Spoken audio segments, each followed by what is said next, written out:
KBS 열린 토론.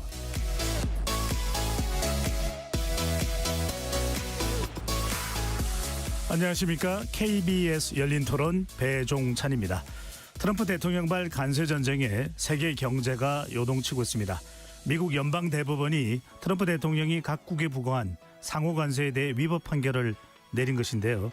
이에 맞서 트럼프 대통령이 새로운 관세 카드를 꺼내들면서 글로벌 통상 환경의 불확실성은 더 커지고 있습니다. 우리 정부는 일단 빠르게 대응책 마련에 돌입했는데요. 업종별 전략을 세워 대응하면서도 양국 관세 협상 과정에서 합의한 3,500억 달러의 대미 투자는 기존 틀을 유지한다는 방침입니다. 정치권도 분주한 모습인데요. 국회 대미 투자 특위 또한 3월 초까지 입법을 완료해 대응하기로 했다고 합니다. 트럼프 관세 위법 판결이 가져온 파장에 대해 살펴보고 한미 관세 협상에서 맺은 대미 투자의 향방에 대해서도 논의해보는 시간 가지겠습니다. KBS 열린 토론 지금부터 시작합니다. 치열한 토론 속에서 더 나은 세상을 찾아갑니다. 올바른 세상을 만드는 첫걸음. 평일 저녁 7시 20분 KBS 열린 토론. KBS 열린 토론 함께해 주실 여야의 외교 통상 전문가 두 분 소개합니다. 홍기원 더불어민주당 의원 나오셨습니다. 예, 안녕하십니까. 김건 국민의힘 의원 자리해 주셨습니다. 네, 건강한 정치 김건희입니다. KBS 열린 토론 문자로 참여하실 분은 샵 9730으로 의견 남겨주실 수 있고요. 단문 50원, 장문은 100원의 정보 이용료가 붙습니다. KBS 1라디오의 모든 프로그램은 유튜브에서도 함께 하셨으니까요. 많이 들어와 주시고 구독 꾹 눌러주시고 좋아요도 많이 보내주시면 좋겠습니다. 미 연방 대법원이 트럼프 대통령의 상호 관세에 대해 위법 판결을 내렸는데요. 세계 경제는 이에 따라 시시각각 흔들리고 있습니다. 우리나라에 미칠 파장도 적지 않은데요. 시민분들은 어떻게 보고 있는지 정수진 리포터의 취재 의견 먼저 듣고 오겠습니다.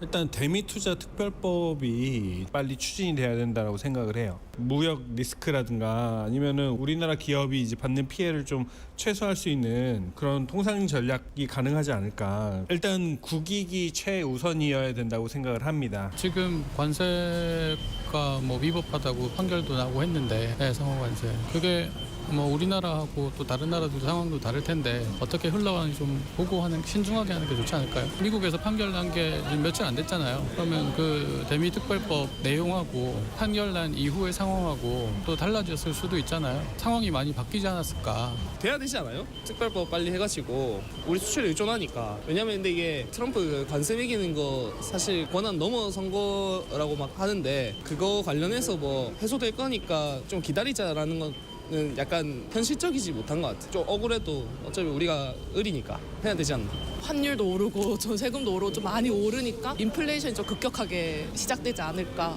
버블 경제라고도 하잖아요, 요즘에. 그러니까 좀 신중하게 생각을 해야 되지 않을까. 당장 앞을 못 보는 거죠. 그러니까 어디로 갈지 모르니까 불확실성이 너무 커가지고. 국익에 관련된 사안 같은 경우에는 여야 따질 이유가 없죠. 내부적인 정쟁이 있을 수 있겠지만 상황에 맞춰 하면서 최선의 이익을 찾아가야 되는 것이고 국민적인 합의를 이뤄가지고 동력만 얻으면 된다. 그런 생각을 하는 거죠. 결국에는 우리 이익이 제일 중요하다. 그거죠. 시민분들의 의견 어떻게 들으셨는지요? 미국 대법원이 연방 대법원입니다. 트럼프 대통령이 추진한 상호 관세에 대해 위법 판결을 내렸습니다. 먼저 홍 의원님 예상하셨습니까? 이 어떤 의미가 있다고 보시는지요?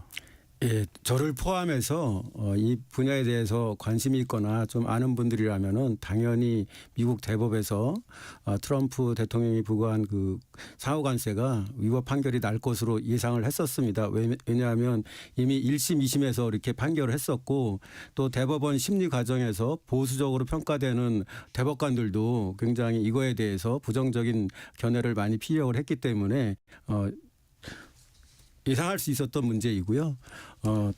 다만 이게 우리 경제에 미치는 영향에 대해서는 좀 여러 가지 시각이 있을 수 있는데 먼저 경제 불확실성이 커진 측면이 있거든요. 네. 한마디로 미국의 그런 경제 정책이나 상호 관세 정책이 앞으로 어떻게 갈지가 불확실하기 때문에 그런 면에서는 좀 어렵지만 다른 한편에서 보면 좀 우리가 미국에 수출하는 모든 품목에 대해서 15%를 부과하던 거를 지금 대법이 위법 판결을 내렸고 그래서 그 이후에 트럼프 대통령이 다른 법을 인용해서 그러니까 대무역법 122조를 인용해서 현재 15%를 부과하는 걸로 발표를 했고 이제 오늘부터 이행이 되는 걸로 알고 있는데 그거는 한시적으로 할 수 있고 상한이 15%거든요. 그렇기 때문에 현재보다는 그 부담이 커질 가능성은 희박하고 또 다른 법을 이용해서 관세를 부과할 경우에 일부 빠지는 품목들도 생기게 될 겁니다. 그런 측면에서 보면은 우리한테는 크게 나쁜 건 아니다. 저는 그렇게 생각합니다. 나쁘진 않을 것이다. 김건희 의원께서는 어떻게 보시는지요? 미국 연방대법원은 관세 부과 권한은 의회에 있다. 이렇게 이야기를 했습니다. 어떤 의미라고 보시는지? 그러니까 이번에 이제 문제가 된 거는 그 아이파라 그래서 그 국제 비상 경제 권한법이거든요. 그러니까 그 법을 통해서는 그 관세를 부과할 권한이 대통령이 없다고 이제 판정이 난 거고요. 그 이외에 뭐 그 대통령이 관세를 부과할 수 있는 법은 많이 있습니다. 그 무역법 301조도 있고 이번에 한 무역법 122조도 있고 해서 근데 저는 홍기현 의원님 말씀하신 거랑 조금 생각을 달리하는 게 이게 좀 우리한테 상당히 불리할 수도 있겠다 이런 생각을 합니다. 왜냐하면 제가 벌써 그러니까 이거 다 예상하고 있었거든요. 왜냐하면 2심까지 다 났었고 언젠가 대법원 판결이 이렇게 날 가능성이 크다는 거 알고 있었는데 그래서 제가 1월 그 한 중순쯤에 해가지고 지금 쌍둥이 파고가 다가온다 이런 글을 쓴 적이 있었습니다. 그건 뭐냐면 그 미국이 이제 대만하고의 관세 협상 때문에 우리한테 신경을 못 쓰고 있지만 대만하고의 관세 협상이 끝나면 바로 우리한테 대미 투자 빨리 하라고 압박을 넣기 시작할 거다. 그다음에 또 그것도 하나의 파고고 또 하나가 이렇게 대법원이 또 위법이라고 판결을 나면 사실은 우리가 협의랑 기초가 흔들리기 때문에 새로운 불확실성이 생겨서 또 하나의 파고다. 그래서 쌍둥이 파고가 밀려오는데 정부가 지금 제대로 대비를 하고 있는지 모르겠다 이렇게 얘기했었거든요. 근데 지금 그 두 개가 물려 있어서 왜냐하면 이제 이게 지금 무역법 122조를 일단 150일 동안을 시간을 번 거고 지금 앞으로 이제 그 301조라든가 이런 걸로 갈 가능성이 있습니다. 그렇게 되면 지금까지는 뭐 모든 상품에 대해 15% 뭐 이런 식으로 하다가 불공정 무역 관행이 있는 걸 찾아가지고 어떤 상품은 상당한 관세를 맞을 수도 있고 뭐 이런 식으로 보안입법을 통해서 가게 되면 지금 그러니까 어떤 업종이 어떻게 될지 되게 불확실해지는 거거든요. 그것 자체도 큰 부담이고 또 이제 이렇게 새롭게 틀을 바꾸는 과정에서 미국이 안 그래도 이제 우리한테 대미 투자 압박을 막 하고 있었지 않습니까? 25% 올리겠다고 하면서 그런 어떤 새로운 압박의 기회로 삼을 수 있기 때문에 그래서 이걸 우리가 좀 뭐 나아지는 거 아니야 이렇게 그 성급하게 낙관론을 하기는 좀 어려운 거 아닌가 이런 생각을 하고 있습니다. 제가 좀 보충 설명드리면 일단은 미국은 통상에 관한 권한은 의회에 있습니다. 그래서 대통령이 행정명령으로 일반적으로 이렇게 관세를 부과하는 것은 의회의 권한을 침해하는 것이 분명하고요. 네. 그런 측면에서도 이 대법 판결이 나온 요소가 있는데 그렇기 때문에 앞으로 대통령이 계속 그렇게 부과하기는 한계가 있을 겁니다. 제가 우리한테 좀 불리하지 않다고 얘기한 거는 우리가 지금 미국과 MOU를 체결해서 3,500억 불을 투자하기로 약속했잖아요. 네. 그걸 이행하기 위한 이제 우리가 입법 조치를 하고 있는데 그거보다 더 나쁜 상황은 오지 않을 거다.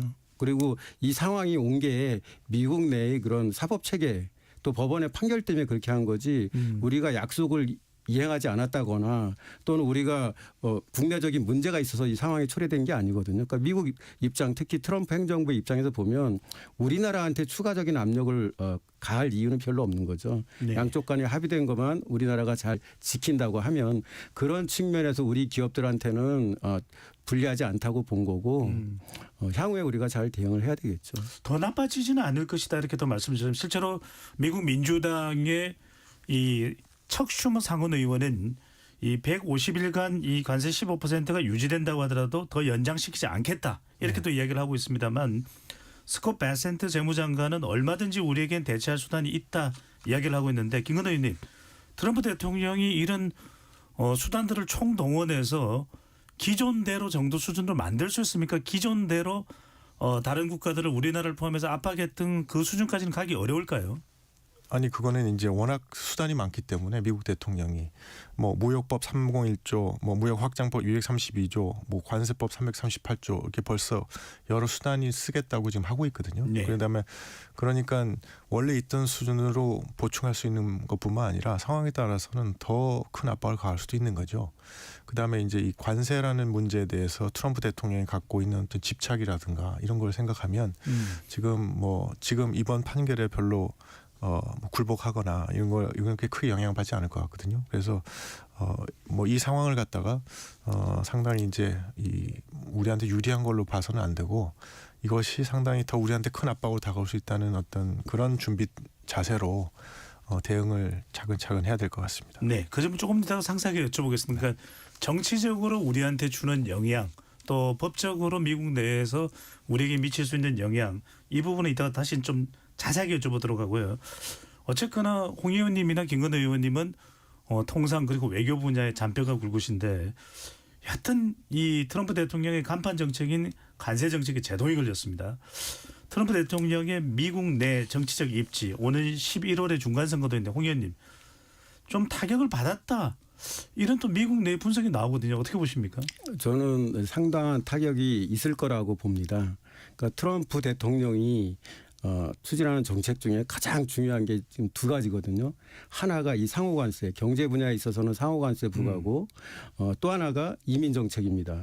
그런데 이민 정책은 최근에 미니애폴리스에서 미국 시민 2명이 단속 요원들이 총에 맞아서 사망한 것으로 인해서 굉장히 여론이 악화됐거든요. 그래서 그쪽에서 단속 요원들도 철수시켰고 그다음에 경제 분야에서는 제일 중요한 게 한마디로 시그니처 정책이 상호 관세인데 이걸 통해서 무역 적자도 줄이고 또 재정 수지도 좀 더 좋게 개선하고 그다음에 투자도 유치하겠다 이 세 가지 목표를 얻겠다는 그런 정책인데 이게 일단 법적으로 문제가 있다고 대법원에서 미국의 최고 법원에서 판결을 했잖아요. 네. 물론 트럼프 대통령이 관세에 대해서는 세상에서 가장 아름다운 단어다 수시로 얘기할 정도로 이거를 중시하고 있기 때문에 어떤 형태로든 본인 임기가 끝날 때까지는 관세를 계속 활용하려고 할 텐데 그렇다 하더라도 지금까지 해왔던 대로 일률적으로 15% 뭐 50% 또는 100% 이렇게 부과하는 거를 항구적으로 할 수가 없는 상황에 놓였지 않습니까? 네. 하더라도 의회와 좀 협의도 거쳐야 되고 또 품목도 제한해야 되고 기간도 제한이 있고 또 슈퍼 301조 그거를 활용하기 위해서는 무역 조치를 조사해서 상대국이 뭐 차별적인 조치를 했다 또는 규제적인 조치를 했다는 거를 찾아내야 되고 입증을 해야 되고 하는 그런 과정들을 거쳐야 되거든요. 그렇기 때문에 어느 정도 정책 측면에서도 제동이 걸릴 수밖에 없고 또 하나는 상호관세 자체가 미국 국민들한테 굉장히 인기가 없는 정책이에요. 이것 때문에 인플레이션이 굉장히 올라갔다는 평가를 받고 있고 그게 여러 데이터에서 나타나고 있기 때문에 어떤 정책의 상징성 면에서도 타격을 받았고 이 정책으로 인해서 초래된 그런 경제 상황이 결코 긍정적이지도 않기 때문에 트럼프 대통령 입장에서는 이래저래 굉장히 타격이 있는 거다. 다만 이민 정책이나 상호관세 정책을 지지했던 그 소위 골수 지지자들 입장에서는 네. 트럼프 대통령이 위기에 처한 걸로 생각하고 결집할 수 있는 그런 하나의 요인은 될 수 있을지 모르겠지만 전체적인 국면에서 보면 타격이 있다. 특히 최근에 미국 의회에서 공화당 의원들 몇 명이 돌아서 가지고 캐나다에 대한 추가 관세 부과한 거를 부결을 시켰거든요. 이미 공화당 의원들도 상당수가 지금 돌아서고 있습니다. 네. 김건희 의원께서는 어떻게 보십니까? 그러니까 저도 분석은 비슷한데 결론은 완전 정반대여서 그러니까 사실 이번 것도 그렇고 그다음에 미니애폴리스 말씀하셨지만 사실 아이스가 우리 조지아주에서 이제 그 이민국에서 단속하는 거 저희도 경험하지 않았습니까? 네. 그런 식으로 이제 미국에서 막 단속을 하다 보니까 이게 미국 내 여론이 안 좋습니다. 안 좋다 보니까 특히 이제 미국에 있는 히스패닉계 주민들이 트럼프에 대한 지지율이 뭐 엄청 많이 떨어졌습니다. 근데 지난번 대선에서 승리할 수 있었던 이유가 그 히스패닉계 주민들이 강력하게 트럼프 대통령 지지해서였거든요. 근데 그거는 두 가지 이유였습니다. 하나는 히스패닉 이민을 이민의 유입을 차단하는 것이 이미 들어와 있는 히스패닉들한테는 그것이 일종의 사다리 걷어차기처럼 이익이 되기 때문에 그런 거였고, 두 번째는 이제 민주당이 너무 리버럴한 정책이니까 이 카톨릭들이잖아요, 대부분. 그래서 이제 그 뭐 결혼이라든가 동성애라든가 뭐 이런 거에 대해서 민주당의 정강 정책을 찬성할 수 없어서 트럼프를 많이 지지했었는데 이제 겪어보니까 이게 자기들 미국에 와서 사는 사람들한테도 이렇게 큰 영향을 미치니까 그 지지율이 확 떨어진 거거든요. 이제 거기에 플러스해서 이 관세도 요번에 이제 지고 그러니까 사실은 트럼프 대통령이 어떤 의미에서는 좀 위기에 처한 거죠, 국내 정치적으로. 그다음에 중간 선거가 이러다가는 상당히 크게 질 수 있겠다. 뭐 하원은 질 거라고 예상하고 있었지만 상원까지도 잘못하면 뺏기겠다 이런 상황까지 갔으니까 지금 이제 트럼프 대통령은 어떻게 해서라도 반전을 이뤄내야 됩니다. 근데 그 반전을 이뤄내야 되는 것이 보면 하루빨리 한국하고 일본이 약속한 투자를 이행하게 하고, 그다음에 4월 달에 중국하고의 협상이 있지 않습니까? 중국과 협상을 어떻게 성공시켜서, 옛날에 왜냐하면 1기 트럼프 행정부 때 뭐 대두부터 시작해서 이 중요한 주들의 이 경제적 이익을 많이 안겨가지고 그걸로 이제 지지를 끌어낸 적이 있었거든요. 그래서 중국으로부터 많은 경제적 양보를 얻어내고 이렇게 해가지고 중간성을 넘기려 할 가능성이 크기 때문에 그런 것이 도리어 우리한테는 좀 강력한 압박으로 올 수가 있어서 더 걱정이 되고, 또 한 가지는 또 이제 이 무역과 301조가 이제 가장 강력한 무기라서 쓰게 될 가능성이 슈퍼 301조입니다. 슈퍼 301조라고. 근데 그게 아까 말씀드렸지만 이제 쓰기에 무슨 조사도 있어야 되고 근거도 있어야 되고 뭐 이렇게 해서 조금 쓰기가, 그러니까 그렇기 때문에 이제 아이파를 썼던 거죠. 아이파를 썼던 건데 이제 이걸 써야 되는 거니까 좀 제약이 있지 않겠느냐고 하는 그런 측면도 있지만, 또 반대로 이걸 하게 되면 USTR이 하는 거거든요.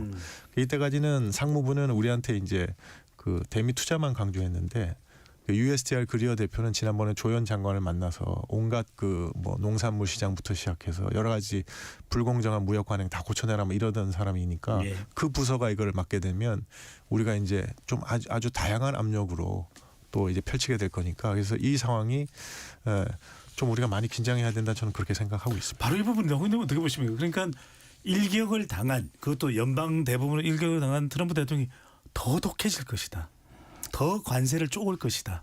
이 변동성은 어떻게 보시는지? 사실 그 우리 모든 제품에 25%를 부과했죠, 처음에. 그리고 철강하고 알루미늄은 50%를 부과했는데 그거보다 더 높이 부과할 수는 없는 거예요, 지금 현재의 상황을 보면. 그리고 더 장기적으로 할 수도 없고, 그리고 그 USTR과 우리 통상교섭본부가 비관세 장벽이나 여러 가지 무역 규제 조치에 대해서는 해마다 협상을 해왔습니다. 그렇게 해서 늘 보고서로 미국 USTR이 발간한 게 있고 이번에 나온 얘기들도 다 그런 겁니다. 기본적으로 한미 간에는 FTA가 있습니다. 이번에 관세 문제에 있어서는 FTA를 무시하고 미국이 일방적으로 이렇게 관세를 올린 건데 여러 무역 분야에 있어서 합의된 내용들이 있고 우리는 그걸 다 준수하고 있습니다.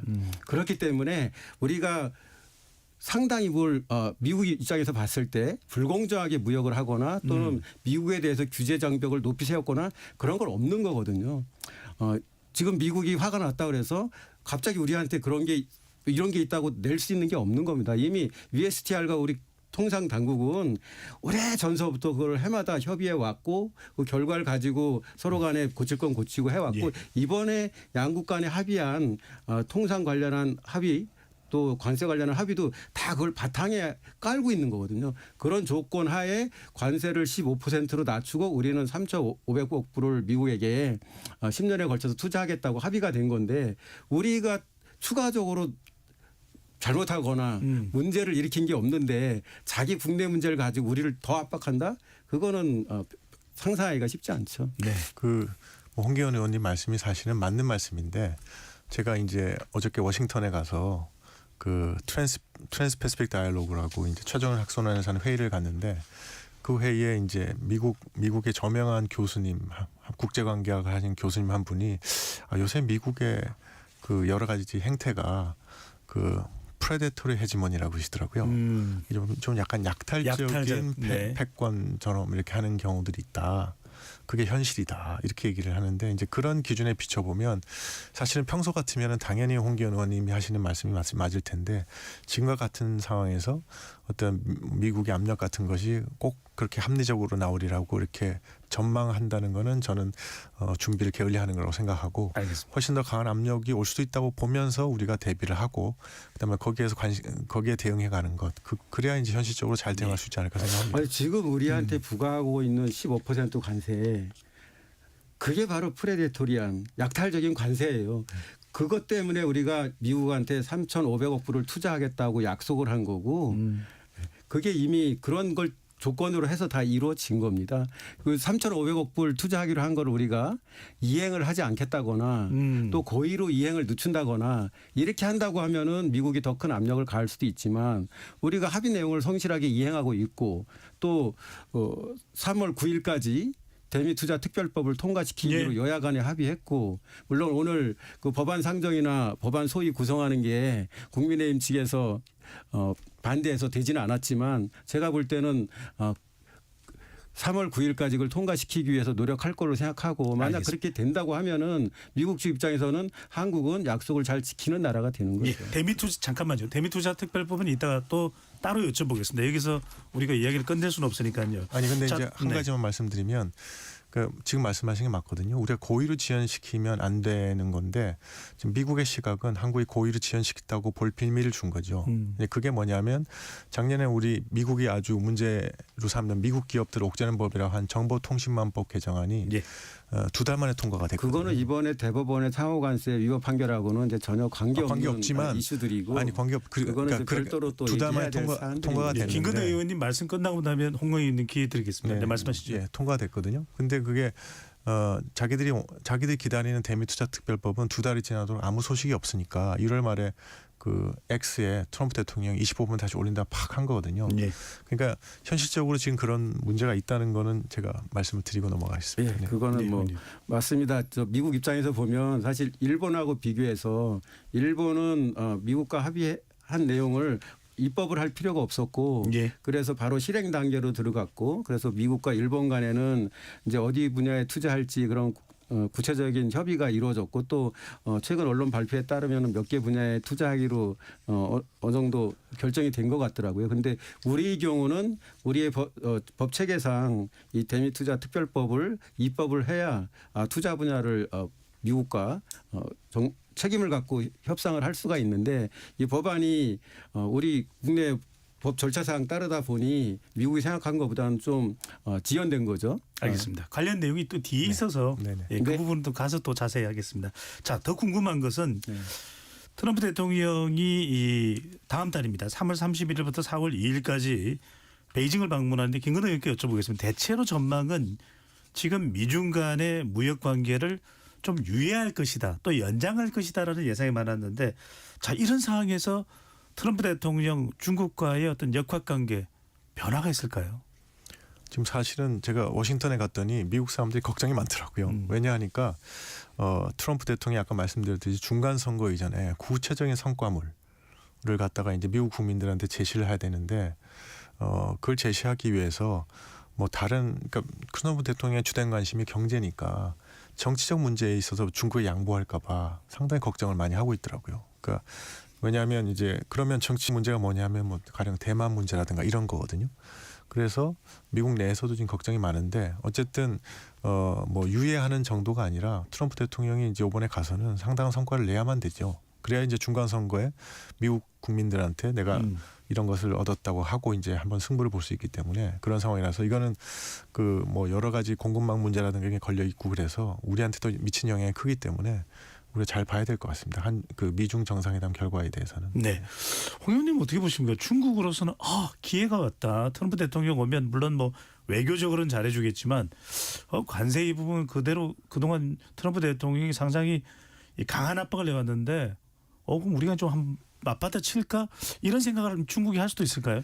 그러니까 이번 미국 대법원의 그 판결로 트럼프 대통령 또 트럼프 행정부의 입지가 좀 약화된 걸로는 보여요. 중국 입장에서 봤을 때. 왜냐하면 트럼프가 마음대로 앞으로 상호관세를 부과하거나 뭐 하는 거를 못하는 거 아니에요. 물론 다른 조치들은 할 수 있지만 그렇지만은 중국 입장에서 이 기회를 이용해서 미국과 더 세게 부딪히겠다. 또는 강하게 나가겠다 이런 생각보다는 사실 이 판결이 있기 전에도 미중 간에는 처음에 100% 넘게 관세를 부과하기로 했다가 상호 간에 합의해서 확 줄였고 또 일정 부분 서로 타협이 이루어졌지 않습니까? 그런 기조가 좀 이어질 가능성이 높다. 중국 입장에서는 어쨌든 미국과 지금 본인들이 나서서 대립적으로 공격적으로 하겠다는 그런 생각은 별로 없거든요. 그래서 미국 쪽에서 먼저 그런 압박이 있으면은 우리가 물러나지 않고 대응하겠다 이런 기조인데 그런 기조는 계속 유지될 겁니다만은 그렇지만은 미국과 뭐 크게 소위 한판 붙겠다 이런 식의 그런 기조보다는 타협해서 갈 가능성이 높다고 보고 이번 대법원 판결이 거기에 영향을 크게 미칠 것 같지는 않습니다. 네, 김건희 의원님. 네, 저도 홍기현 의원님과 똑같이 생각하는데 그러니까 요번에 가서 만난 미국 분이 저한테 그렇게 얘기하시더라고요. 트럼프 대통령은 경제적인 걸 얻기 위해서 정치적인 거를 양보해 주는 게 전혀 문제가 없고 시진핑 주석은 정치적인 걸 얻기 위해서 경제적인 양보를 한 게 아무 문제가 없는 사람이다. 두 사람은. 그러니까 이번에는 생각보다 잘 타결될 가능성이 있다. 이렇게 보더라고요. 네. 그래서 근데 그것이 이제 도리어 그걸 걱정하는. 왜냐하면 그래서 트럼프 대통령이 정치적으로 너무 대만 문제 된 거에서 너무 양보를 할까 봐 걱정하는 뭐 이런 분위기였고 그래서 이거는 생각보다 이제 시진핑 입장에서는 시진핑 주석 입장에서는 1기 트럼프 1기에서도 상당히 큰 양보를 했었거든요. 그러니까 양보를 했지만 물론 이제 트럼프 대통령이 4년을 끝나면서 그걸 다 이행은 안 했습니다. 이행은 안 했지만 이번에도 그래서 어떤 트럼프 대통령 입장에서는 큰 규모의 뭐 경제적 성과를 얻는 그 딜 같은 거 뭐 가능하리라고 좀 보여집니다. 그런 차원에서 홍 의원님께 좀 여쭤볼게요. 튀르키예에도 계셨으니까 트럼프 대통령이 지금 미국 외교가에서는 이란 공격이 임박했다는 이야기도 나오거든요. 이런 상황이기 때문에 관세가 좀 자초되는 상황이기 때문에 이란 공격이 가시화될 가능성 상당히 높을 수도 있습니까? 예, 그렇게 좀 보는 전문가들이 많이 있는데 사실 미국이 베네수엘라에 무력을 투입해서 마두로 대통령을 체포해 갔잖아요. 그것도 미국 국내 정치가 여러 가지로 어려우니까 그거를 그렇게 갑작스럽게 했을 거라는 분석도 상당히 있습니다. 지금 이제 미국이 항모 전단 2개를 그쪽에 보냈는데 국내 정치가 굉장히 본인에게 어려워지면은 거기에서 일을 일으켜서 시야도 돌리고 할 가능성이 높다고 보고 있고 그거는 많은 경우 많은 나라 지도자들이 그렇게 해왔지 않습니까? 그래서 이번 사안도 그럴 가능성이 상당히 잇따르고 이란 내 움직임을 보면 최고 지도자인 호메이니가 자기가 죽을 것까지 염두에 두고 제2, 제3, 제4의 그런 후계자 내지는 이를 담당할 사람들을 다 지정했다고 하는 거거든요. 또 주요 정부 기관이나 군 기관들도 마찬가지고. 네. 그래서 그 가능성은 더 높아졌다. 저는 사실 아까 트럼프 대통령의 중국 방문 말씀하셨는데 조금 아쉽게 생각되는 게 북한 문제에 미중이 굉장히 중요한 역할이나 영향력이 있지 않습니까? 트럼프 대통령의 방중 계기에 미국과 북한 간에도 뭔가 좀 타협이나 딜이 이루어질 수 있는 가능성 이런 게 좀 있지 않을까 하는 기대 뭐 이런 것도 좀 있었는데 알겠습니다. 국내 문제가 이렇게 어려워지니까 그런 네. 쪽은 오히려 멀어지는 게 아닌가 하는 좀 아쉬움은 있습니다. 외교 연관성 때문에 여쭤봤고 다시 관세로 돌아가겠습니다. 저희가 관세에 좀 집중을 할 필요가 있어요. 김건희 의원님, 일단 연방대법원이 판결을 내렸는데 추상컨대 이 환급될 수 있는 금액이 한 우리 돈으로 한 250조 원 이야기가 나오고 미국의 대체로 이제 대형 유통사들은 관세를 직접 낸 미국 기업들입니다. 지금 소송에 들어가 있는 경우도 있는데 우리 기업들 받을 수 있습니까? 어떻게 됩니까? 연방대법원 판결에서는 구체적인 내용은 명시하거나 밝히진 않았습니다. 어떻게 되는 겁니까? 그러니까 제가 보기에는 이게 이제 쉽게 말해서 이 관세를 누가 냈느냐는 문제가 기본적으로 있습니다. 예. 그러니까 이 관세는 기업이 낸 건지 아니면 어차피 기업이 가격을 올려받았기 때문에 그 소비자가 낸 건지 그런 쟁점이 있거든요. 그러니까 이걸 이제 법정으로 갔을 때 이거를 이 회사가 이 돈을 냈다고 인정해주면 당연히 환급을 받아야 되겠지만 그게 아니라 이거 다 소비자에게 이미 전가했기 때문에 기업이 뭐 손해를 본 건 없기 때문에 환급 못 받는다는 판결이 나올 수도 있습니다. 그렇게 하고 이제 그런 문제점 하나. 근데 왜냐하면 대법원이 우리는 그런 판결을 안 해버렸거든요. 환급에 대해서. 그러니까 이게 이제 그러니까 이길지 질지 불확실한 상황에서 소송으로 가야 되는 기업으로서는 그런 부담이 생긴 거고, 또 한 가지는 그러니까 해외 외국의 뭐 큰 자동차 도요타라든가 우리나라 현대라든가 뭐 이런 회사에서 이제 이런 거 신청하려 그러면 이게 이제 혹시 괘씸죄 걸릴까봐 눈치가 보이는 겁니다. 트럼프 행정부 이렇게 보고 있는데.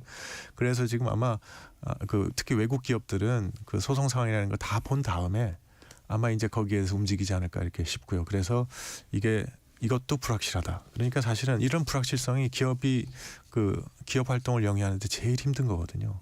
이제 그런 상황이 지금 펼쳐지고 있다. 그렇게 봐야 될 것 같습니다. 홍 의원님, 이럴 때 우리 정부는 어떻게 되는 거예요? 왜냐하면은 분명히 이제 우리 기업 중에도 한 6천여 곳 정도는 뭐 크게는 이제 현대자동차가 가장 클 텐데 관세를 낸 것으로 그렇게 분석이 되고 있는데, 섣불리 지금 관세 소송에 나설 수 없는 게 지금 일단은 이 122조로 10% 모든 국가에 이제 관세를 매겨놨습니다. 발효가 됐고요. 그런데 이제 트럼프 대통령이 이렇게 발언을 하고 있습니다. 만약에 이 관세 이 매기인데 대응을 해오면 가만히 있지 않겠다 이렇게 얘기를 하고 있어서 이 관세에 이렇게 소송을 하거나 환급을 강하게 요구하거나 이럴 수 있습니까? 정부는 이럴 때 어떻게 해야 됩니까?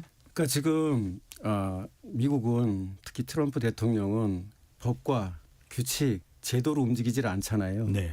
정상적이라면은 대법원에서 그 관세 부과한 게 불법이라고 했으니까 관세를 납부한 사람들이 그거를 돌려달라고 요구할 수 있어야 되거든요. 법 절차를 통해서.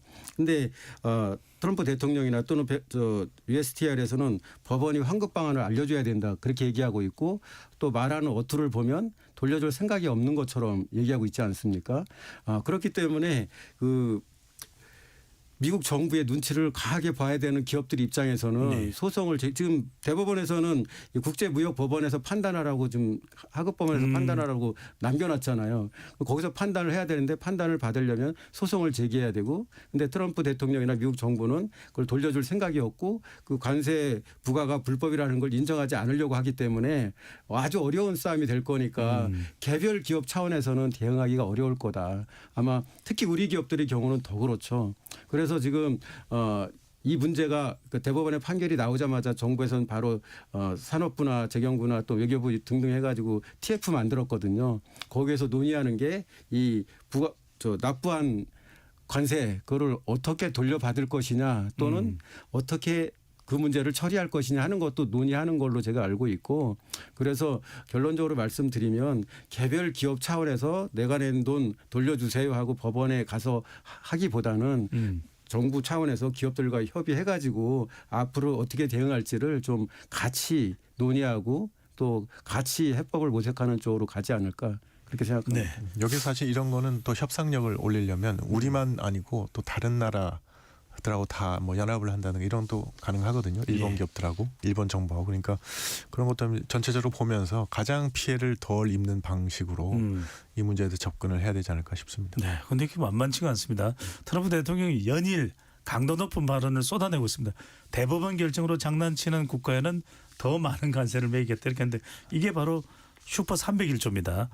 하도 이건 예전에 이제 레이건 시대 때부터 유명했던 법안이라 김건희 의원님, 이게 조사를 통해서 미국 무역에 이 피해를 준 국가나 기업에 대해서는 뭐 기한을 제한하지 않고 또 금액을 제한하지 않고 이 보복할 수 있는 그런 성격을 띠고 있는데 어떤 상황이 될까요? 앞으로 이걸 꺼내 들겠다는 거 아니겠습니까? 그렇습니다. 그래서 아까 제가 말씀드린 이게 생각보다 상황이 더 나빠질 수도 있다. 그런 걸 대비해야 되겠다 이렇게 말씀드린 겁니다. 왜냐하면 이게 슈퍼 301조로 불리는 이유가 이게 관세율의 상한도 없고 기간도 맥시멈 4년이라고 하지만 연장될 수도 있고 이래서 이게 그다음에 UST 우리가 옛날에 많이 당하지 않았습니까? 이런 거에. 그래서 이것도 철저히 우리가 조사를 그러니까 대비를 해야 되겠다. 그러니까 아까 홍기현 의원님 말씀하신 것처럼 우리는 최대한 우리가 불공정 모욕을 하지 않았다는 증거를 계속 대고 이렇게 해서 변론을 해야 되는 거거든요. 근데 이게 참 어려운 과정들입니다. 어려운 과정들이고 상대방이 이제 마음을 먹고 막 부과시키려고 하는 걸 이렇게 막는다는 게 우리 또 관청 상대 보면 어려울 때 많지 않습니까? 또 뭐 그런 거니까. 그래서 이런 거에 대해서도 참 앞으로 많은 불확실성이 있고 정부하고 기업이 진짜 한 마음이 돼서 대응을 해야 최소화시켜 나갈 수 있겠다 이런 생각. 우리가 뭐 무턱대고 두려워할 필요는 없습니다. 홍의원님 바로 이 대목인데 여기에 등장하는 것이 이제 301조가 무역상으로 어떤 피해를 줬느냐인데 이 부분에 이제 정보통신망법도 등장을 하고 오늘 새벽입니다. 이른바 이제 쿠팡의 임시 대표인 헤럴드 라저스가 미국 청문회에 나갔는데 일절 한국 언론과의 인터뷰를 응하지 않았습니다. 그리고 한국 정부와의 통신 자료 그리고 이 국회 청문회에서의 그 영상들을 다 제출했다고 그러거든요. 어떤 상황으로 봐야 될까요? 일단 쿠팡은 미국 의회나 미국 정부의 로비를 굉장히 강하게 하는 걸로 지금까지 알려져 있고 이게 그러한 결과물의 하나라고 보이는데요. 이번에 한 청문회는 공개된 청문회가 아니고 비공개 청문회인데 미국 의원들이 직접 하는 그런 청문이 아니고 의원 보좌관들이나 전문위원들이 사실관계 확인하거나 그런 차원에서 청문회를 한 것으로 알고 있습니다. 미리, 네네. 네. 근데 향후에 이제 의회에서 공개된 청문회를 할지는 아직 미정 상황인데 쿠팡은 계속 그런 쪽으로 노력하려는 것 같고 또 이번에 쿠팡 측에서 언론에 얘기한 게 좀 자신들의 문제로 인해서 쿠팡이 한국 내 문제로 인해서 이렇게 청문회까지 갖고 하는 상황에 대해서 유감스럽게 생각한다는 말도 했고 또 자신들이 대한민국과 미국의 가교 역할을 할 수 있기를 바란다. 이런 식의 얘기를 한 걸 보면 쿠팡 문제를 외교 문제화하려는 뭐 그런 뜻이 좀 담겨 있는 것 같아요. 쿠팡 입장에서는. 그런데 우리 입장에서 보면 사실 지금 문제된 게 쿠팡의 개인정보 유출 문제 아닙니까? 개인정보가 유출됐는데 쿠팡 측이 제대로 대응을 안 해서 우리 공정거래 당국이나 정보통신 당국이나 또는 여러 기관들이 조사하고 수사하고 하는 이런 문제인데 그거는 우리가 쿠팡을 차별적으로 대우한 것도 아니고 또 미국 기업을 일부러 그렇게 하는 것도 아니라는 것은 우리 스스로 너무나 잘 알고 있지 않습니까? 그런 부분을 잘 소명하는 것이 중요하지. 소위 그 쿠팡이 미국에 이렇게 로비를 해서 미국 측에서 압력이 온다 해가지고 거기에 우리가 흔들린다고 하면은 더 나중에는 더 큰 일들이 벌어질 수 있죠. 한국은 미국 정부가 또는 미국 의회가 압력을 가하면은 정당하게 취한 정부의 조치들도 후퇴할 수 있구나 바뀔 수 있구나 이러한 인식이 초래되면 절대 안 되는 거거든요. 그래서 우리는 정정하게 정정당당하게 설명할 게 있으면 하고 오해하는 게 있으면은 풀어주고 이렇게 대응해야 된다고 생각을 합니다. 네, 김건태 의원께서는 어떻게 보시는지 쿠팡 이슈가 한미 통상 마찰에 미칠 영향 혹여 있다면 또는 무역법 301조 워낙 묘한 시기가 돼서 네. 홍 의원님 말씀대로 우리 국민들은 상당히 또 쿠팡에 대해서 격앙돼 있는 그런 상태이기도 합니다. 어떻게 보시는지요? 그러니까 사실 우리 기업들이 전 세계에서 지금 그 사업들을 하고 있지 않습니까? 저희가 이제 공관장에 나가서 이렇게 있다 보면 그 나라에서 제가 보니까 좀 부당한 대우를 당하는 것 같으면 이렇게 이제 뭐 불러가지고 뭐 도와줄 게 없느냐 이렇게 물으면 보통 다 손살을 칩니다. 끼어들지 말라. 제발 대상 안에서 나서지 말라 뭐 이런 게 많거든요. 이유는 뭐냐면 사실 정부랑 그 주재국 정부라는 건 수단이 많지 않습니까? 그러니까 우리가 나서서 이걸 하나 해줘도 그러면 사실은 다른 분야에서 더 불이익을 줄 수도 있고 이러니까 그거보다는 그 기업이 그 지역사회 그다음에 그 주재국 정부와 결국은 정면 승부를 통해서 해나가는 것이 가장 뒤탈이 없고 올바른 전공법이 되는 거라서 그렇게 하는 거거든요. 그래서 저희도 뭐 나서고 싶지만 나서지 않고 이렇게 봐가면서 측면 지원을 할 때가 많습니다. 주로 그렇게 해서 문제를 해결하는 이제 뭐 소통 창구 역할 좀 해준다든가 이렇게 가는데 근데 이제 세계에서 유일하게 미국 기업만 이렇게 하는 거거든요. 미국 기업들이. 근데 이제 미국 정부가 이제 이런 식으로 자국 기업을 보호하려고 하는 거니까. 그러니까 우리가 이제 당연히 지금 이건 정보 유출 사태이기 때문에 쿠팡이 책임져야죠. 여기에 대해서는 우리가 준엄하게 따지고 그다음에 재발 방지도 받고 그다음에 이런 걸 다 해야 되겠지만 또 한 가지로는 이거를 아까 우리 홍견임 의원님 말씀하신 것처럼 뭔가 차별적으로 대우한다는 그런 느낌이라든가 그런 가령 예를 들어서 좀 이렇게 뭐 청문회에 불러가지고 좀 창피를 주려고 한다든가 뭐 이런 거 있지 않습니까? 그런 식으로 그러니까 이 보는 사람 입장에서 그렇게 비치도록 하는 거는 우리가 현명한 일은 아닌 것 같습니다. 그래서 그런 걸 유의하면서 그렇다고 해서 이제 잘못하고 있는 기업이 마음대로 잘못하도 뭐 미국 기업이라고 해서 놔두는 건 말이 안 되는 거거든요. 그래서 그런 거에는 단호한 조치를 취하지만 그 조치를 취하는 방법은 좀 세련되고 합리적이고 그다음에 상대방이 납득할 수밖에 없는 방식으로 좀 해야 되겠다 이런 생각하게 됩니다. 네, 홍 의원은 어떻게 보시는지 미국 의회에서 이런 부분들을 쿠팡의 로비에 어느 정도 영향을 받는 부분에 대해서 우리 국민적으로는 또 안 좋을 수도 있을 텐데요. 사실 그 이제 쿠팡의 한국 대표가 우리 국회 청문회에 왔었잖아요. 그럴 때 그때 와서 하는 답변 태도나 또 실제 발언하는 내용들이 굉장히 우리 국민 눈높이에서 봤을 때 많이 미흡했거든요.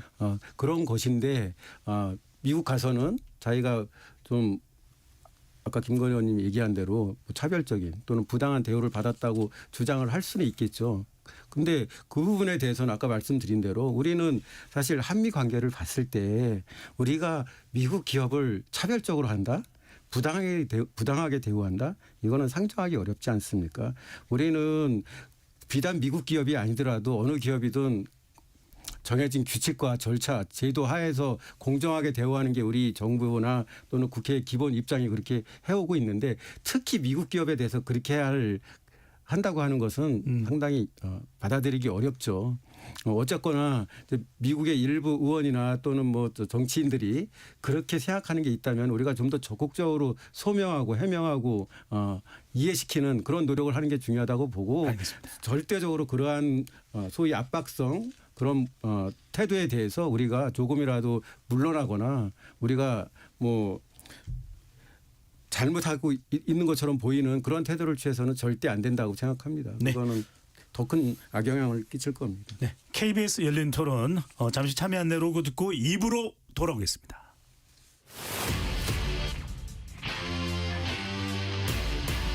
토론에 정답은 없습니다. 토론이 세상을 바꿀 수도 없습니다.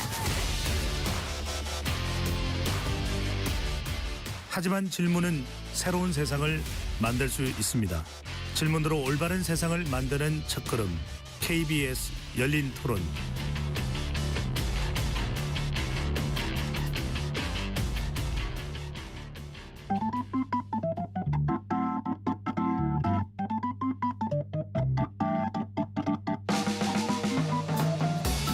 세상을 바꾸는 질문, 열린 토론이 시작합니다.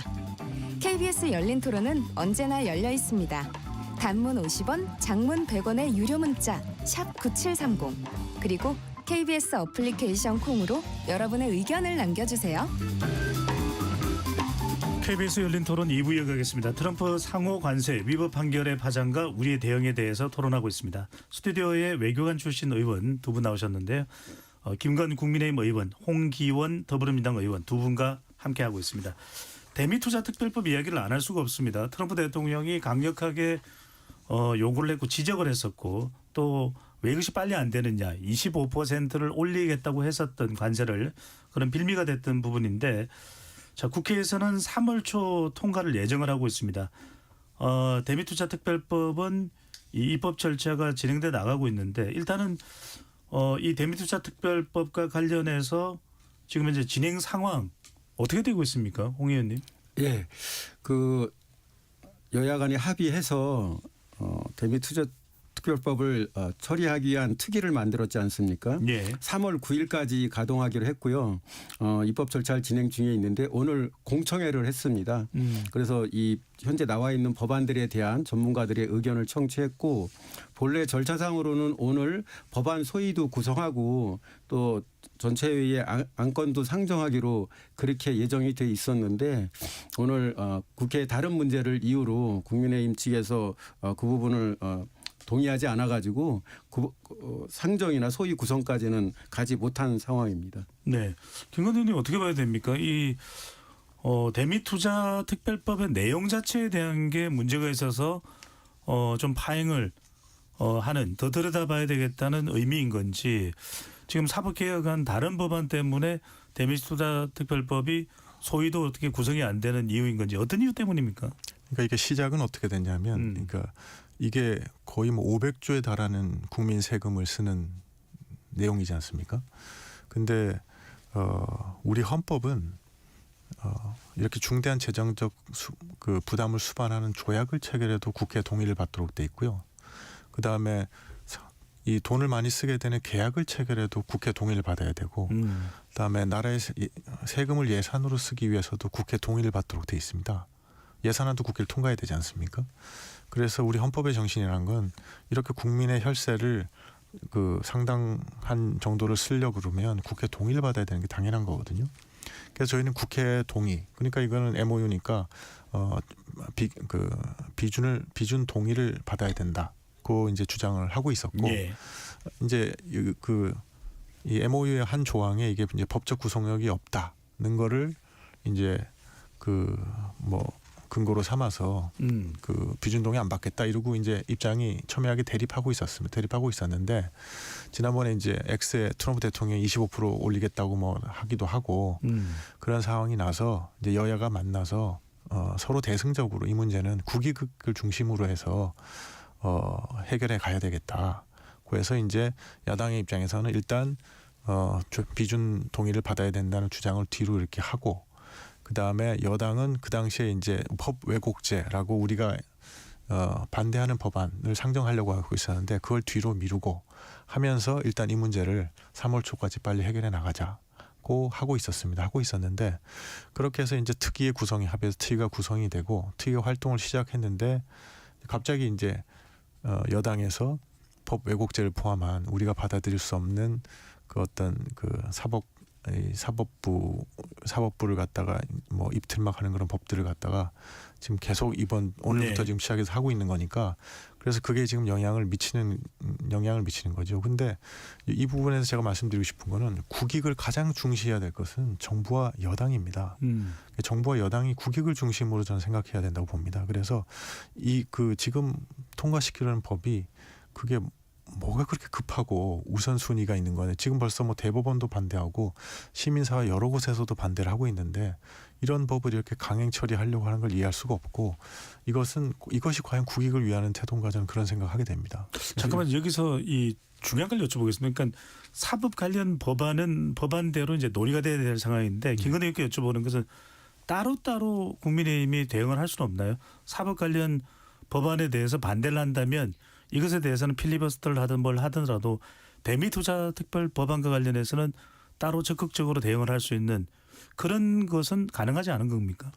아니, 그러니까 그 대전제가, 그러니까 여야 간의 합의가 이런 국익이 중요한 상황에 있어서는 여야가 협조를 해서 통과를 시켜야 되겠다는 합의를 한 거거든요. 네. 그래서 지난번에 법 왜곡죄를 상정하려다가 그걸 갖다 뒤로 미루고 한 건데, 지금 갑자기 정부 여당에서 입장을 바꿔서 이번 주부터, 원래 26일 날부터 본회의를 하기로 돼 있었는데 24일로 당겨서 오늘 이런 법들을 막 상정해서 이렇게 통과시키니까 저희로서는 필리버스터로밖에 갈 수 없고, 그것이 그렇다 그러면 그러니까 여당에서 국익에 대해서 전혀 아무런 고려가 없는데 국익은 우리 야당이 지켜야 된다는 게 말이 안 되지 않습니까? 그래서 국익을 중심으로 좀 여당에서 생각했으면 좋겠다. 저는 그렇게 생각합니다. 네. 그럼 바꾸어서 이제 민주당 사정을 진행하는 저로서도 다 알 수는 없는 거니까, 지금 방금 전에 26일이라는 날짜를 말씀해 주셔서 한 이틀 정도 차이가 나니까 이 법왜곡죄 그리고 재판 소원 그리고 대법관 정원 부분은 뭐 며칠을 좀 유보하고 대미투자특별법을 더 먼저 우선적으로 논의할 수는 또 없는 겁니까? 저는 사실 특별법 특위를 여야 간에 합의한 네. 그 전후 사정은 제가 잘 모릅니다. 아마 김건희 의원님 말씀은 특위를 여야 합의로 설치하기로 했을 때 그런 사법 개혁과 관련한 법안들은 향후에 처리하기로 했다는 것 같은데, 저는 그런 전후 사정은 잘 모르겠습니다만은 원래 26일 날 본회의가 열리려고 했는데 땡겨서 오늘 열렸단 말이에요. 그럼 겨우 이틀 차이인데, 이틀 때문에 정말로 국익에 중요한 대미투자특별법 처리 절차를 늦추는 것이 어떤 배경인지 제가 잘 이해를 할 수 없고요. 그리고 이제 그 소위 사법 개혁 3법 이거에 대해서는 이제 우리 당은 또 우리 정부는 그렇게 법을 고쳐야 제도를 고쳐야 국민의 권익 보호에 도움이 된다 하는 취지에서 하는 거고 아마 국민의 입에서는 좀 다른 생각을 갖고 있는 것 같은데 어쨌든 이 사법개혁 3법을 이유로 소위 국익에 절대적으로 중요한 대미투자 특별법을 논의하는 거를 이렇게 지연시키는 거는 좀 이해하기 어렵고 특히나 지금 미국 대법원에서 상호관세 위법 판결을 내렸기 때문에 미국 트럼프 대통령이나 미국 정부의 입장이 훨씬 더 예민해 있는 상황일 건데 우리가 3월 9일까지 처리하기로 합의한 이 내용이 차질이 빚어지면 곤란하잖아요. 그런 측면에서 보면 좀 여야가 좀 더 논의해서 빨리 법안 소위도 구성하고 법안 상정도 해서 심의를 시작했으면 좋겠다는 기대입니다. 네, 김건희 의원님 설명까지 듣겠습니다. 예, 그래서 정확하게 여야가 합의를 한 의사 일정이 어떻게 됐었냐면 26일부터 본회의를 하고 그 본회의에서는 그 비쟁점 법안들 민생 법안들 다 처리한다 이렇게 돼 있었습니다. 근데 그게 갑자기 24일로 당겨지고 그 다음에 이런 지금 그러니까 소위 말하는 이 사법부를 갖다가 개혁을 하는 이런 그 법들을 갖다 갑자기 막 내오고 그다음에 오늘 3법도 지금 첫 번째 하고 있지 않습니까? 그러니까 이런 쟁점 법안들을 갖다가 막 처리를 하는 거거든요. 그래서 이게 저는 도저히 이해가 안 갑니다. 그러니까 우리 양당 간에 이미 합의한 게 있었고 그 합의한 스케줄대로 하면 되는 것인데 이렇게 갖고 와서 갑자기 이제 이거는 이렇게 하면서 3월 9일까지 국익을 왜 처리하라 그러시면 그건 좀 받아들이기 어렵지 않을까 이런 생각이 듭니다. 알겠습니다. 입장 차이는 확인을 했고요. 홍 의원님, 그나저나 이 미국 연방 대법원이 이렇게 위법 판결을 내렸습니다. 이 결과에 따라서 기존에 논의되어 왔던 대미투자 특별 법의 핵심 내용은 무엇이고 내용이 바뀔 가능성도 있는 겁니까?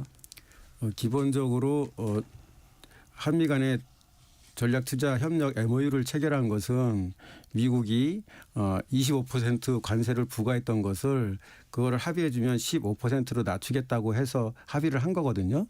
그런데 비록 미국 대법원에서 상호관세 자체가 위법하다고 판결은 났지만 현재 트럼프 대통령이 다른 법률 규정을 이용해서 15% 관세를 계속 유지하겠다고 하고 있지 않습니까? 그리고 또 하나는 우리가 대미 무역에 있어서 제일 중요한 품목이 자동차거든요. 네. 자동차는 이번 미국 대법원 판결하고는 관계없이 품목 관세 대상으로서 15%가 부과돼 있고 그렇습니다. 철강이나 알루미늄도 50% 부과되어 있는 게 유지되고 있거든요. 맞습니다. 네. 그리고 또 다른 항목을 이용해서 예를 들면 우리가 미국에 많이 수출하는 반도체라든지 다른 품목에 대해서도 또 품목 관세를 부과할 수 있지 않습니까? 그런 것들을 생각하면은 대법원 판결과 우리 대미투자 협력 MOU 이행 문제는 좀 분리해서 보는 게 타당하지 않겠느냐.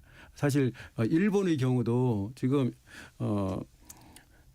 미국과 합의한 그런 투자 분야 이런 거를 계속 가겠다는 그런 취지의 반응이 나오고 있고 하는 걸 보면 아마 다른 나라들도 비슷할 겁니다. 지금 트럼프 행정부가 굉장히 예민해지고 있고 또 이 다른 수단으로 미국 측에서 할 수 있는 조치들이 많이 열려 있기 때문에 미국에서 이 상호관세가 위법하다고 판결이 났다 해서 우리가 상황이 좋아졌네 하고 이렇게 할 수는 없다는 거죠. 내용을 바꾸는 건 현명하지 않을 것이다. 그래서 두 분이 또 관련 분야 전문가시라 국회에서 또 이 법안 발의를 하셨습니다. 먼저 김건희 의원께서 이 관련 대미투자 특별법과 관련한 법안 발의를 하셨는데 대체로 어떤 내용입니까? 어떤 내용을 핵심으로 하고 계십니까? 그 이제 정부 아니라고 할 수 있는 그 당시 원내대표였던 김병기 안이 이제 정부가 제출한 건데요. 사실은 이제 제가 그걸 보고 깜짝 놀랐습니다. 왜냐하면 그 전에 그 라디오 프로그램에 우리 김정관 산업부 장관이 나와서 뭐라고 얘기를 했냐면 이 MOU가 법적 구속력이 없다. 분명히 그렇게 조항이 돼 있기 때문에 우리가 유연성을 가져야 된다. 그런데 그 비준 동의를 받게 되면 이게 법적 효력이 생겨서 구속력이 생기기 때문에 그럼 유연성이 사라져서 안 된다. 그러면서 뭐라고 얘기했냐면 거기 뭐 그 5대 5로 나눴다 9대 1로 뭐 하고 뭐 이런 게 있거든요. 이익 배분을 갖다가. 그것도 상황에 따라서 우리가 좋으면 우리가 9대 1로 갖고 올 수도 있는데 그게 딱 이게 법이 되면 이게 꽉 묶여서 유연성이 사라지니까 안 된다. 뭐 이렇게 얘기를 했는데 그런데 그 사실상 정부가 제출한 안을 보면 그 이 MOU를 갖다가 1조부터 계속해서 인용을 해놔서 사실 그 조항대로 가면 이 MOU 자체가 우리 국내법이 되게 돼 있습니다. 그러면 우리가 국내법적인 효력을 MOU에 주게 되는 효과가 생기는데 이렇게 된 거는 저는 앞뒤가 안 맞지 않습니까? 그래서 제가 낸 법안의 가장 큰 특징은 그 MOU에 대한 언급이 전혀 없습니다. 그래서 이 MOU를 한미 간의 MOU가 어떤 법적인 구속력을 갖도록 하는 거는 그 안 하는 방식으로 이렇게 했고요. 두 번째는 거기에 이제 여러 가지 그 무슨 기관 같은 걸 만들도록 돼 있는데 네, 투자공사입니다. 네, 투자공사 뭐 이런 것이 사실 다 옥상옥이거든요. 왜냐하면 어차피 원래도 직접 그 업무를 수행하는 건 수출입은행이라든가 이런 데서 다 하게 돼 있습니다. 그래서 굳이 그렇게 옥상옥처럼 뭐 그 돈 들여서 할 게 아니고 그냥 기재부에 재경부에 위원회를 설치해서 그 위원회가 중요 결정을 해주면 이행하는 기관은 기존의 수출입은행이라든가 여러 우리 이행기관들이 하는 걸로 그렇게 해서 옥상옥 구조를 해서 가장 효율적으로 만든 게 제 법안의 특징 되겠습니다. 네, 홍경훈 의원께서도 법안 발의하셨지 않습니까? 예. 지금 김건호 의원 법안 내용도 이미 아시고 계실 테고 들으셨는데 홍 의원님 법안의 핵심 또 특징적인 내용이 무엇인지도 좀 소개를 해주신다면요. 제 법안은 이제 세 가지 특징이 있는데요. 기본적으로 김병기 의원안 그게 이제 정부 아니거든요. 예. 거기에 플러스해서 이 투자 분야 심사할 때 국제 통상 환경의 그런 변화 상황을 충분히 고려해서 해야 된다. 그런 상황이 벌어지면 국회 상임위 해당 상임위에 보고하도록 그렇게 해놨고요. 예를 들면 만약 이번에 법안이 발의되고 있었다면은 미국에서 그 대법원이 상호관세 위법 판결 내린 거를 우리 그 행정 당국이 국회 상임위에 보고한다. 뭐 이런 취지를 담았고요. 또 하나는 그 현재 김병기한 정부 안에는 이 투자 관련한 일 추진에 있어서 외교부의 역할이 빠져 있습니다. 근데 잘 아시겠지만 이 대미 투자 문제는 경제 문제일 뿐만 아니라 외교 안보 공급망까지 다 연결되는 굉장히 중요한 외교적 사안이거든요. 예. 그래서 그 논의 구조에 외교부도 포함하도록 그렇게 했고요. 마지막으로는 이제 이 투자한 것이 제대로 성과를 내고 있는지 뭐 등등을 평가를 하지 않습니까? 투자공사가 또 정부가 그 결과를 또 상임위 국회에 보고해서 심사받도록 그래서 국회의 감시 감독 권한을 좀 늘리는 이런 내용으로 반영을 네. 했습니다. 아니, 홍 의원님 말씀 들어보면 네. 국회의 어떤 감시 기능 또 국회의 동의 기능을 상당히 강조하는 건데 네. 대규모 투자 집행 시에는 국회 동의가 필요하다 이런 내용도 이제 포함된 걸로 알지. 그렇게 되면 약간 비준 성격이 있는 거 아닙니까? 제가 발의한 법안은 국회의 동의를 받도록 한 게 아니라 일정 금액이 넘어가면은 국회에 보고하고 또 국회에서 그 정부의 의견을 주면은 최대한 고려하도록 하는 그러한 내용으로 들어가 있습니다. 동의 받도록 하는 그런 건 아닙니다. 예.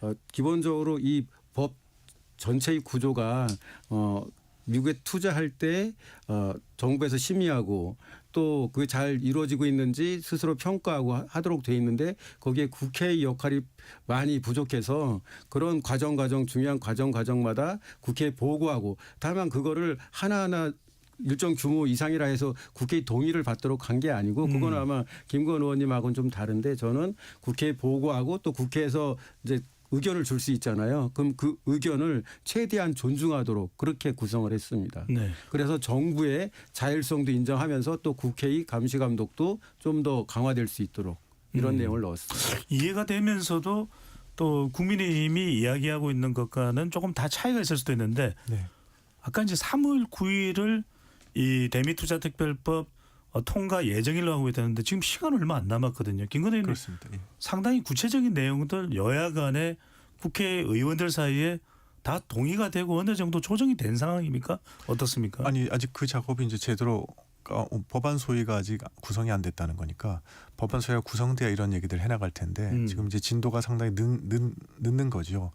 이게 과연 3월 9일까지 될 수 있을까 이런 상황인데 사실 전 홍기원 의원님과 동의하거든요. 지금 이런 상황일수록 우리가 뭐 그 일부러 늦춘다든가 이런 오해를 받을 필요는 없다. 그래서 우리 국익 차원에서도 좀 시간을 지켜가면서 이걸 이렇게 갔으면 좋겠는데 이걸 하기 위해서도 결국은 여당이 그 여당이지 않습니까? 다수 의석을 점한 여당이 좀 뭐랄까 양보하고 타협하고 이런 자세를 좀 보여야 되지 않을까 저는 그런 생각이 듭니다. 네, 이게 뭐 다른 법안하고 관련돼서 말씀해. 홍 의원님 중요한 건 아까 이제 김건호 의원께서는 이제 이 여야 간의 조정 내용 중에서 중요한 것이 투자공사입니다. 예. 지금 대주민투자특별법에서는 투자공사를 분명히 하고 있거든요. 예, 그렇습니다. 근데 아까 이걸 왜 하느냐, 옥상옥이다, 그냥 재정경제부에 이런 소위 이 위원회를 두면 되지라는 말씀 주셨는데 이 점은 어떻게 보시는지? 저는 좀 생각이 다른데요. 예, 한미 전략 투자 특별법으로 투자하기로 한 금액이 2천억 불입니다. 예, 그게 계략적으로 한 400조 정도 뭐 그렇게 될 텐데 그 아까 말씀하신 수출입은행 같은 경우는 그 돈을 빌려주거나 그 다음에 거기서 이자를 받거나 뭐 이런 식의 그 소위 ODA 자금을 집행하는 기관이거든요. 근데 이번에 특별법에 따라서 이루어지는 투자는 정부가 직접 돈을 내고 거기서 원금을 회수하고 또 수익이 발생하면 그것도 회수하고 그런 내용을 국회에 보고하고 또 투자 분야를 어디를 선정할지를 미국과 협의해서 결정하는데 그걸 또 국회에 보고하고 국회가 심의해서 의견을 내는 구조로 돼 있습니다. 그리고 또 투자 프로젝트가 여러 개 이루어질 수 있거든요. 예. 그거를 지금 현재 한미 간 체결한 투자협력 MOU에 보면 그 전체 개별 사업별로 이루어지는 투자 그 손익 평가를 묶어서 할 수 있도록 돼 있어요.